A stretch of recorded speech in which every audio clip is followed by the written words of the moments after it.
Bonjour à tous, camarades et citoyens, camarades et citoyennes.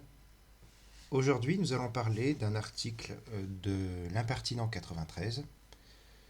Euh, toujours, bah, on va continuer une autre lecture d'un article de Kevin Boucault-Victoire à propos, cet article est à propos de notre ami Michel Clouscar. Enfin, notre ami Michel Clouscar, malheureusement, est décédé aujourd'hui. Il y a toujours en vie son ami et élève Dominique Pagani, hein, que je vous recommande chaudement par ailleurs.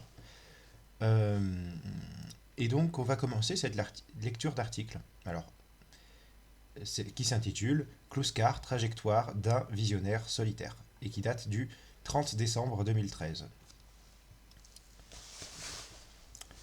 Né en 1928 à Montpigné, Clouscar fait partie des penseurs français ayant réalisé la critique du capitalisme la plus radicale et la plus aboutie de la fin du XXe siècle. Ce proche du Parti communiste français rattache sa pensée à trois philosophes, Rousseau, Hegel et Marx. Il s'efforce ainsi de prouver que le premier est le père du socialisme démocratique et que les seconds sont ses fils théoriques. Il s'efforce ainsi de prouver que le premier est le père du socialisme démocratique et que les seconds sont ses fils théoriques. Donc, ce proche du Parti communiste français rattache sa pensée à trois philosophes, Rousseau, Hegel et Marx. Il s'efforce ainsi de prouver que le premier est le père du socialisme démocratique et que les seconds sont ses fils théoriques. Le Tarnet définit Rousseau comme le fondateur de la conception morale et des biais. Pardon. Le Tarnet définit Rousseau comme le fondateur de la conception morale et des définitions modernes de l'égalitarisme et de la liberté par le biais du matérialisme dialectique et historique. Le Tarnet définit Rousseau comme le fondateur de la conception morale et des définitions modernes de l'égalitarisme et de la liberté par le biais du matérialisme dialectique et historique. Il oppose à cette vision le néo-kantisme de Sartre, Lacan, Foucault, Lévi-Strauss ou encore Barthès, qui est selon lui fondamentalement contre-révolutionnaire. C'est à partir de cela qu'il pourra poser les bases de sa critique du nouveau visage du capitalisme de nature libérale-libertaire. C'est à partir de cela qu'il pourra poser les bases de sa critique du nouveau visage du capitalisme de nature libérale-libertaire.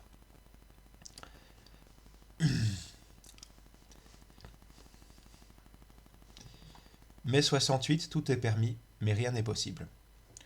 Le plus grand exploit de Clouscar. Mai 68, tout est permis, mais rien n'est possible. Le plus grand exploit de Clouscar est d'avoir compris immédiatement le caractère contre-révolutionnaire de mai 68. Tandis que toute l'intelligentsia, principalement de gauche, y voit une avancée sociale majeure, il dénonce l'imposture qui se trame. Dans ce qui reste à ce jour son œuvre la plus célèbre, Néofascisme et idéologie du désir, dans ce qui reste à ce jour son œuvre la plus célèbre, Néofascisme et idéologie du désir, il analyse avec lucidité les forces en action. Il explique ainsi qu'il s'agit d'une lutte opposant trois personnalités symbolisant chacune une composante différente de la bourgeoisie. Nous avons alors le libertaire, Daniel Cohn-Bendit.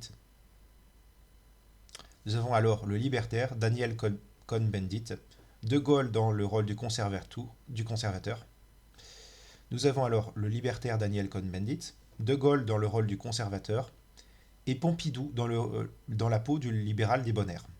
Nous avons alors le libertaire Daniel Cohn-Bendit, De Gaulle dans le rôle du conservateur, et Pompidou dans la peau du libéral débonnaire. Si le président de la République de l'époque représente la bourgeoisie traditionnelle et vertueuse qui sert de rempart au capitalisme fou, il n'en va pas de même pour les deux autres protagonistes. L'ancien Premier ministre et ex-directeur général de la Banque Rothschild préfigure le néolibéralisme, à savoir ce capitalisme inhumain qui a servi les hommes en les transformant en consommateurs compulsifs. L'ancien Premier ministre et ex-directeur général de la Banque Rothschild préfigure le néolibéralisme, à savoir ce capitalisme inhumain qui a servi les hommes en les transformant en les transformant en conservateurs compulsifs. Mais ce basculement d'un capitalisme traditionnel à un capitalisme libéral est freiné par le conservatisme du gaullisme, qu'il faut donc liquider à tout prix. C'est là qu'intervient Daniel Le Rouge, le libéral, entre parenthèses, libertaire. Le libéral libertaire. La libéralisation totale des mœurs qu'il prône permet d'émanciper les Français des vieilles valeurs pour les soumettre à la consommation de masse. Ce libertarisme, qui n'a pas grand-chose à voir avec le libertarisme authentique, n'est que le fruit du freudo-marxisme qui défend une libéralisation de la conscience de classe au profit de l'assouvissement des envies, qui défend une libéralisation de la conscience de classe au profit de l'assouvissement des envies. La séduction du capitalisme peut enfin atteindre son apogée et le consumérisme devient indépassable. Mai 68 annonce alors le partage du gâteau entre les trois pouvoirs de l'actuel consensus: social-démocrate, libéral, libertaire. Au premier, on laisse la gestion administrative. Au second, la gestion économique. Enfin au dernier, celle des mœurs devenues nécessaires au marché du désir. Ce nouveau système est en constante révolution interne. L'ancienne description marxiste d'un capitalisme en mouvement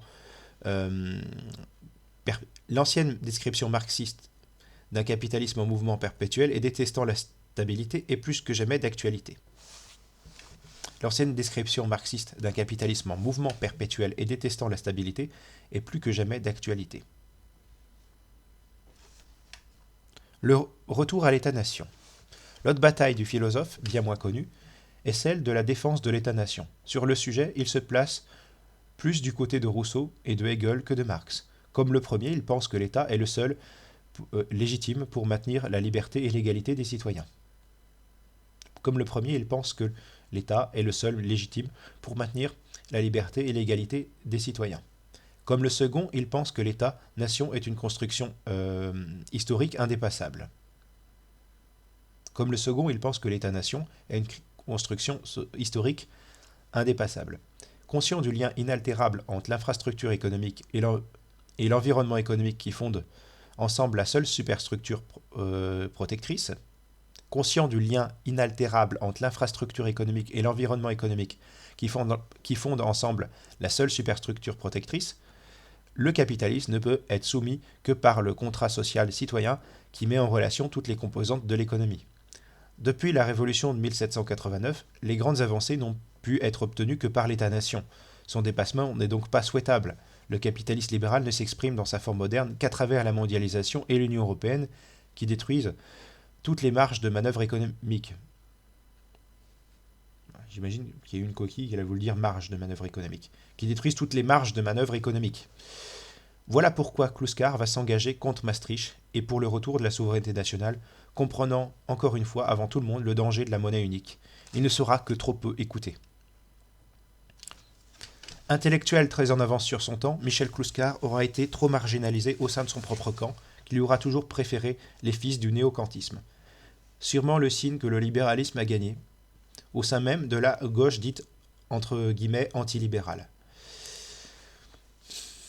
On retiendra surtout de lui qu'il a su comprendre avant tout le monde que la libéralisation des mœurs prônée par la bourgeoisie n'est autre que la liberté de produire et de consommer, et donc de n'être qu'une simple variable d'ajustement au sein du nouveau capitalisme de séduction. On retiendra surtout de lui qu'il a su comprendre avant tout le monde que la libéralisation des mœurs prônée par la bourgeoisie n'est autre que la liberté de produire et de consommer, et donc de n'être qu'une simple variable d'ajustement au sein du nouveau capitalisme de séduction. Alors, en parlant de capitalisme de séduction, c'est un livre que j'ai... c'est comme ça que j'ai découvert les éditions Delga, en fait, camarades. C'est parce que il est question de tout un tas de questions que je me posais sur l'état de la gauche d'aujourd'hui, qui me semblaient revêtir... voilà, j'avais quand même l'intuition qu'on avait bizarrement une gauche qui devenait capitaliste alors qu'elle prétendait dénoncer le capitalisme. Et qui devenait même réactionnaire sur certains sujets de société, sur les questions liées aux questions religieuses, par exemple, où je ne voyais pas des bouffeurs de curés, je voyais des gens qui léchaient les bottes des imams, enfin, qui défaudaient les bottes des fréristes. Mais tous les imams ne sont pas fréristes, mais voilà, enfin, je voyais des gens qui, alors que historiquement la gauche était censée combattre le cléricalisme quand il s'agissait du christianisme, quand il s'agit de l'islam, aujourd'hui, on voit qu'on a une gauche qui se met à avoir des positions qui sont pas très laïques. Et c'est normal, elle parle plus trop des ouvriers, elle parle des musulmans, des LGBT, des féministes, des écolos, elle parle de tout sujet, et absolument plus autant des ouvriers qu'avant en fait. Et les paysans, j'ai limite l'impression qu'ils peuvent se gratter. Quand on voit certains écolos qui n'ont... j'ai rien contre l'écologie, je suis pour. Seulement, ça se fait pas au détriment de la souveraineté nationale, parce que du coup, tu n'as plus les marges de manœuvre pour faire une politique écolo. Ça se fait pas en étant anti-nucléaire, parce que du coup, tu utilises des centrales à charbon, ce qui est complètement idiot. Hein. D'ailleurs, c'est les fils de Cohn-Bendit, les pseudo-écolos qu'on a aujourd'hui, les escrolos. L'écologie bourgeoise, c'est les fils de Cohn-Bendit, c'est le LV. Hein. Ça a été fondé par ce salopard de pédophile de Cohn-Bendit. Oui, j'ai dit, j'essaie d'éviter les choses un peu, d'insulter des gens, mais bon. En l'occurrence, quelqu'un qui parle des enfants comme il en parle, et qui parle de liberté sur le plan des mœurs à ce point dégoûtante, j'ai pas d'autre mot. Euh, hein, il peut toujours me faire un procès. Lui, pour ses propos sur les enfants, on attend toujours. Voilà. Donc, j'ai lâché un truc sur. Voilà. Mais, eh bien, quand il est question de ce qu'est devenu l'état de la gauche et de la. Bon, la droite est évidemment libérale, réactionnaire, mais on a une gauche qui est devenue capitaliste et réactionnaire, libérale et réactionnaire, un peu comme la droite. Donc, je me suis posé des questions, je suis fourni ce bouquin. Tout comme tout un tas de bouquins de Kluskar, comme Néo-fascisme et idéologie du désir. Il m'en reste à lire des bouquins de Kluskar. Hein. Mais je me reconnais dans, si vous voulez, dans une bonne partie de son analyse. Bon, après, il y a des choses qui sont assez obscures quand il parle de néo-kantisme, qui sont vraiment faites pour les gens qui ont fait des études de philo. Donc pour le PK moyen, je prétends pas être le PK moyen et je prétends pas non plus être vraiment au-dessus du PK moyen. Je suis un étudiant banal. Hein, pour l'instant. Mais pour le Pékin moyen, vous comprenez que des termes comme néocontisme, voilà. Alors, on a plusieurs choses à expliquer. Alors, bon, je serai assez critique de notre ami Kevin Boucault-Victoire quand il nous parle du fait que le libertarisme n'a pas grand-chose à voir avec l'anarchisme, n'a pas grand-chose à voir avec ses dérives libérales. Je serais plutôt en désaccord avec lui parce que je pense que justement ce libéralisme-là est une continuation quelque part de l'anarchisme.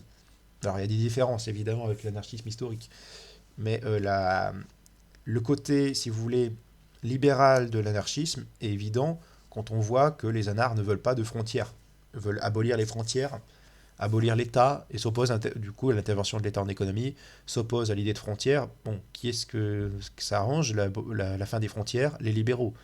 Ils peuvent faire du libre-échange, ils peuvent mettre les travailleurs en concurrence, ils peuvent maximiser leurs profits. Bon, ça a toujours été quelque part des idiots utiles, les anards. Il y a des anards qui peuvent avoir des positions intelligentes quand ils ne parlent pas d'État. Ou quand ils parlent pas, ou quand c'est pas des gens qui sont absolument libertaires comme sur le plan des mœurs. Bon, je pourrais citer l'exemple de Michéa ou de David Graeber ou de voilà, hein, ou d'un artiste comme Brassens qui lui était plutôt quelqu'un d'individualiste qui n'était pas tellement voilà, qui était plutôt dans ses chansons et qui voilà à côté était capable de se nuancer. Euh, mais pour ce qui est du freudo-marxisme, si vous voulez, dont il a effectivement raison de parler, ça vient d'un déviationnisme gauchiste. C'est quelque part un ancêtre des conneries intersectionnelles, c'est Wilhelm Reich. C'était quelqu'un qui... alors Wilhelm Reich a été exclu du Parti communiste parce qu'il commençait à délirer avec des délires sur le fait que l'origine du fascisme était était de nature sexuelle. Et que l'URSS de Staline c'était un fascisme rouge. Et en fait, il avait tout un tas d'histoires. En fait, il voulait adapter les théories freudiennes délirantes sur la sexualité qui fondaient la psyché, que les histoires de refoulement sexuel et compagnie, c'était l'essentiel de ce qui fondait la psyché. Ils voulaient adapter ça au marxisme. Évidemment, ça donne les genres des délires de Freud, les délires de Freud, les délires psychanalytiques de Freud. Eh bien, adapté au marxisme, ça donne quelque chose qui est absolument pas marxiste. Ouais, spoiler, ça donne pas du marxisme que le freudisme, qui est une idéologie bourgeoise, qui est une idéologie de la dégénérescence bourgeoise, ça ne donne pas du marxisme. Ça donne plutôt de l'anti-marxisme avec des prétentions marxistes, mais en fait c'est beaucoup plus proche d'une forme d'anarchisme complètement dégénéré que du marxisme, le délire de Wilhelm Reich. Voilà, on est libertaire, on est contre l'État, mais on fait une secte psychanalytique. Il y a une secte psychanalytique qui s'est revendiquée de ces idées bizarroïdes en Allemagne à une époque. C'était une secte où il y avait des femmes qui avaient plus ou moins le crâne rasé et compagnie, parce que au nom d'un égalitarisme abstrait. Mais il y avait un truc bizarre en fait, et où les gens ils étaient tous obligés de copuler entre eux dans cette secte, mais voilà.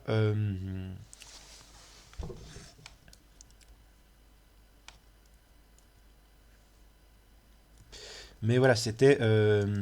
Voilà, faut comprendre. Ah oui, ça s'appelle l'Action Analytique Organisation ou Commune Friedrichshof.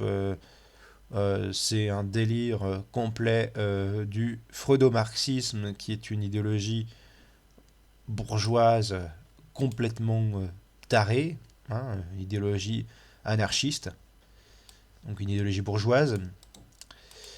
Donc effectivement, voilà, c'est fondé par un taré qui s'appelle Otto Muel.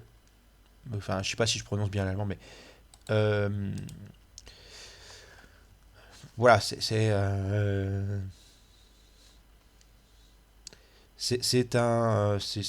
des gens qui pensaient que le marxisme s'était fondé des bordels. Hein. Je rappelle qu'à une époque, le Parti communiste, quand il était sérieux, il disait une chose, c'est le Parti communiste n'est ni une caserne ni un bordel. Voilà, hein, qu'on soit d'accord, hein, le Parti communiste, ce n'est ni une caserne ni un bordel. Hein. Voilà, il y a un juste milieu. C'est pas, on n'est pas des moines et on n'est pas non plus des débauchés qui bézouillons partout, n'importe comment. Hein, quand on est communiste. On n'est pas une bande de tarés qui fait n'importe quoi. Parce que dans le cas, c'était dans une secte. Au nom d'un truc libertaire, ils ont fait une secte autoritaire.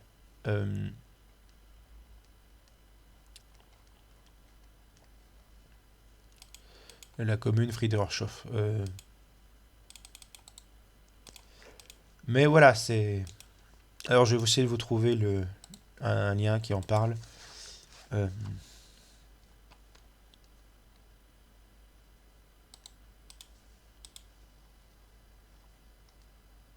il y a un lien du Monde, mais il est payant.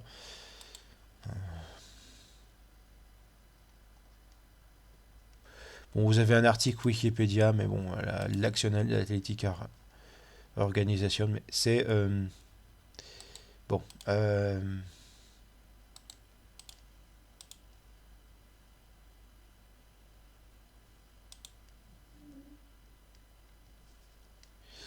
Sinon, je vous mets un article en allemand sur ce truc, mais bon, du coup, vous devrez traduire. Euh, la dictature de la sexualité libre. Les gens, grosso merdo, sont obligés de faire des trucs entre eux. Et de simuler des actes bizarroïdes. Enfin, c'est.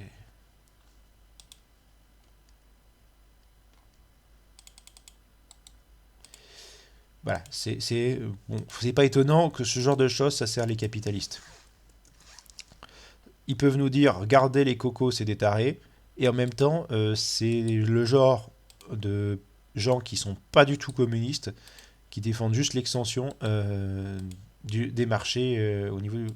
Voilà, avec des gens qui ont ce genre d'analyse basée sur des histoires de fesses, là, vous n'avez pas vraiment de vrais communistes. Alors, autre point à aborder, sur lesquels j'ai un désaccord avec, euh, avec Kevin Boucault-Victoire, c'est Hegel. Euh, alors moi je suis critique de Hegel, c'est un d'accord que j'aurai avec Dominique Pagani. Alors pour ce qui est de l'État-nation qui est indépassable, je suis d'accord. Enfin, moi j'en sais rien si l'État-nation est dépassable. L'État est indépassable. La forme État-nation, je n'en sais rien. Peut-être qu'un jour on aurait un État mondial, je sais pas. Je peux pas prévoir ce genre de choses, mais ça serait effectivement la possibilité que ça puisse arriver et que ça soit désirable. Il y a tellement de facteurs qui rentrent en jeu que pour l'instant la question c'est de préserver l'État-nation. Euh, le point de désaccord que j'aurais avec Hegel, que j'ai avec Marx, c'est le finalisme historique. Évidemment, je suis peut-être plus en accord sur ce point avec Marx qu'avec Hegel. Enfin, évidemment, je me rattache à la pensée de Marx parce que je suis communiste, je me rattache à l'analyse économique de Marx. Mais si vous voulez, eh bien, euh, eh bien sur le finalisme historique, je suis critique de la vision d'Hegel et de Marx. Hein, je suis contre le finalisme historique, j'estime qu'il n'y a pas de chemin tracé vers une finalité historique. Euh, c'est l'erreur qu'a fait Marx, c'est de reprendre Hegel sur ce genre de choses, sur cette théorie de l'histoire. Alors oui, il a voulu modifier des trucs, c'est-à-dire que Hegel, c'était dans une approche idéaliste, et Marx dans une approche matérialiste. Marx était basé sur le fait qu'il y a eu le communisme primitif, l'esclavage, le féodalisme, le capitalisme, et donc le socialisme avec la dictature du prolétariat, puis le communisme qui serait la transformation de l'État en appareil de l'État sous forme d'appareil d'État en État comme administration des choses, qui est naïf parce que il y aura toujours besoin d'un État au sens où on l'entend couramment. L'idée de dépérissement de l'État est problématique. Marx a pensé qu'on pouvait la justifier par les processus économiques de la société communiste qui rendraient obsolète l'intervention de l'État. Et que forcément on irait vers ce but et qu'il n'y aura pas forcément de retour en arrière, que ce serait le sens du progrès historique, il a raison dans l'histoire. Hegel voyait au contraire que l'État c'était un instrument du progrès de l'histoire, sur quoi il avait raison. Par contre, Hegel était idéaliste et vous voyez quelque chose de plus ou moins divers là-dedans. Et Hegel, c'était en tant qu'admirateur de Napoléon. Hein. C'est-à-dire que Hegel disait que, voilà, que, grosso merdo, la monarchie est archaïque, la révolution jacobine était excessive, et que Napoléon a repris le meilleur des deux, de la monarchie, de l'ancienne monarchie, et de la République jacobine. Bon, hein, mais bon, vous voyez bien que c'est assez critiquable, bon, sur certains aspects. Bah, bon, mais voilà, c'est cette conception du finalisme historique qui est critiquable chez Marx. C'est qu'il l'a reprise de Hegel en pensant qu'il suffisait de dire oui, mais on va étudier, on va remplacer les idées dans l'histoire, et les idées politiques ou philosophiques dans l'histoire, par la succession des modes de production. Il n'empêche que on fait l'impasse sur les questions de l'ordre des institutions, de l'ordre de la géopolitique, des valeurs morales, culturelles et sociales et sociétales. Hein, alors, évidemment, je ne... Aujourd'hui, on a une pseudo-gauche qui va vous dire oui, qu'elle a réactualisé Marx en y rajoutant des trucs identitaires, mais en y mettant tout sur le plan de l'antagonisme, des histoires d'identité, et même d'antagonisme face au réel. Hein, et donc face même au matérialisme, et donc n'a rien à voir avec le matérialisme. C'est les gens il y a une bonne partie de gens qui prétendent réactualiser Marx, qui n'ont rien à voir avec le matérialisme historique, qui sont ni dans la continuité du matérialisme historique, ni dans le fait de l'enrichir, mais au contraire de le dénaturer. Euh, étant donné, les erreurs de Marx sur le finalisme historique, il serait plus logique d'une certaine façon de définir ce que j'appelle un historicisme matérialiste, en reprenant des éléments de la pensée de Kluskar, des éléments de la pensée de Gramsci, des éléments de la pensée de Fernand Braudel, de Jean Jaurès, mais en ayant une nouvelle patte qui remette en cause le déterminisme historique, le finalisme historique, et qui puisse avoir une approche multifactorielle. On peut reprendre par exemple Gramsci sur la culture, Fernand Braudel sur la géohistoire, Le fait d'associer idées et matière, idéalisme et matérialisme, la conception de l'histoire en prenant Jaurès, même s'il y a un peu de finalisme historique, ça permettrait de sortir ce que Gramsci appelle le matérialisme vulgaire, puisque Gramsci parle de la culture, du rôle de la culture. Kluskar met en avant qu'il faut quand même il y a des rapports entre le mode de vie et l'économie. Bon voilà, dans une approche vraiment matérialiste, de vie compris sociétale, culturelle, bon, les mœurs. Bon, il y a beaucoup à dire de ce côté-là sur la théorie de l'histoire.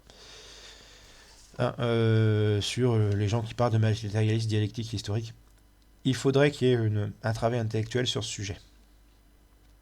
Mais effectivement, Marx est très intéressant. Mais effectivement, Kluskar est très intéressant en termes de continuité, en termes de continuateur de la pensée marxiste avec Lénine. Hein, Marx, Lénine, Kluskar, si vous voulez.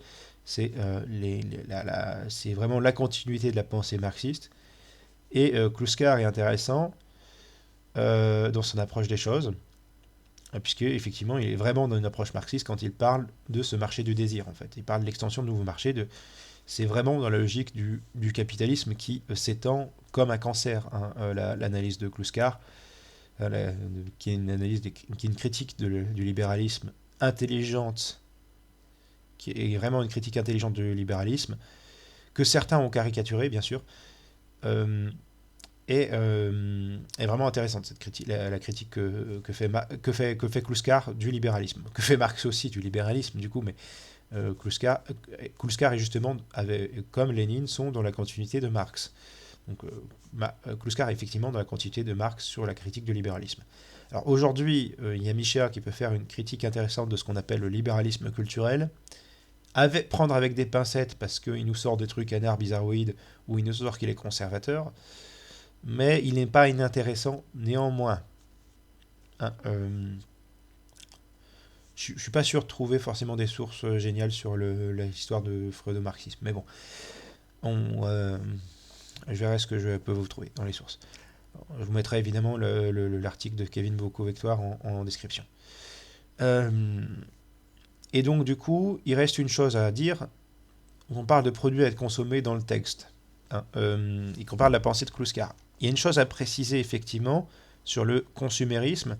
C'est que pour Kluskar, et compte tenu de la mondialisation, justement, de la désindustrialisation du pays, de la société de loisirs, de la financiarisation de l'économie, de l'apparition d'un capitalisme de services, le rapport aux classes n'est pas exactement le même parce que, étant donné que l'outil de production est un peu parti, par exemple, je pourrais vous donner un exemple aujourd'hui en Chine ou en Inde, voilà, eh bien les classes se conçoivent aussi par rapport au rapport non pas seulement de production mais aussi de consommation.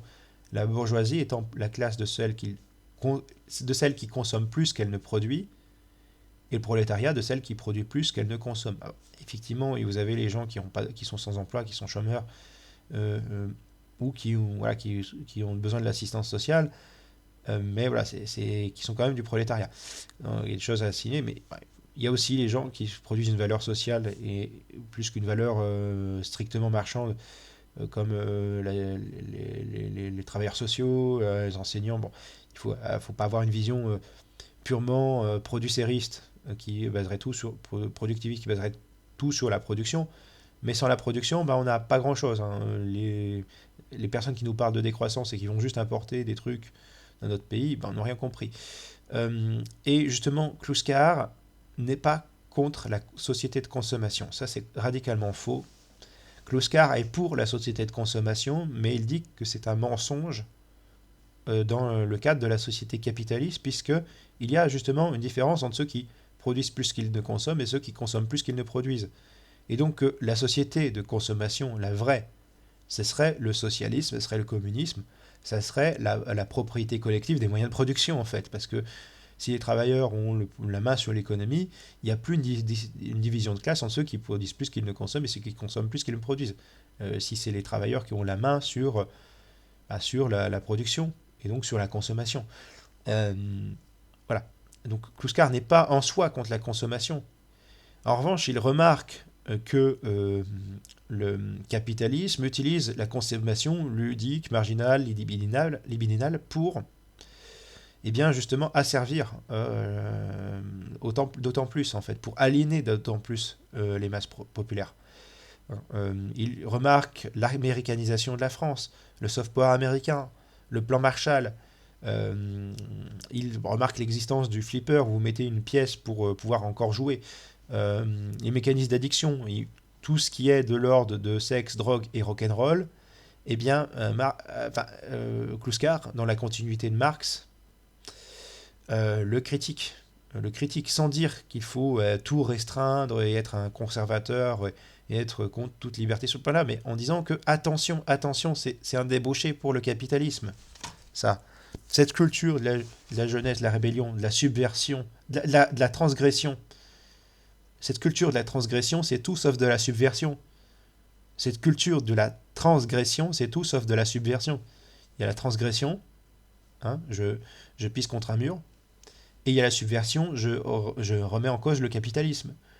Hein, la subversion, par exemple, vous remettez en cause un régime théocratique, une dictature fasciste, une monarchie ou le système capitaliste, vous êtes dans de la subversion. Vous, vous, vous, vous déféquez par terre, vous pissez contre un mur, en disant que ça c'est une œuvre d'art provocatrice, vous êtes dans de la transgression. La provocation gratuite, sans but réel et concret, sérieux, qui est l'ordre du frivole et non du sérieux, du coup, et ce n'est pas la rébellion, c'est pas la révolution, pour faire très simple. C'est justement la rébellion est, dans certains cas, contre-révolutionnaire, puisque vous avez tout l'aspect puéril, immature, qui soit ridiculise complètement les vrais révolutionnaires, soit sert justement à être un marché pour le capitalisme. C'est comme le mec qui dit regardez, j'ai un t-shirt chez Guevara, je suis révolutionnaire, et en fait, le capitaliste qui se frotte les mains, bon, j'ai envie de dire le capitalisme, comme dirait Lénine, les capitalistes, on les pendra avec la corde qu'ils nous vendront. Je n'appelle à pendre personne, hein. Mais l'expression est quand même assez marrante. Eh bien, les capitalistes, eh bien, ils aiment bien la culture de la rébellion aujourd'hui, parce qu'ils voient qu'il n'y a plus de rébellion sérieuse pour les menacer, en fait. Il n'y a pas plus de parti communiste, ça a été complètement... Le parti communiste d'aujourd'hui, c'est une blague, hein. C'est un parti communiste pro-européen qui est favorable à toutes sortes de libéralisation qui existent dans notre société, qui est limite pro-OTAN. Il n'y a qu'à voir sa position sur l'Ukraine où il est anti-russe et qui soutient l'Ukraine alors qu'on sait très bien que l'Ukraine c'est le laquais de l'OTAN, qu'il y a des bandéristes en Ukraine, qu'il y a des néo-nazis ukrainiens, enfin, quel parti communiste qui interdit en Ukraine que les syndicats sont réprimés par le gouvernement, par le régime de Kiev. Hein, bon, voilà, hein, faut dire les choses, clairement.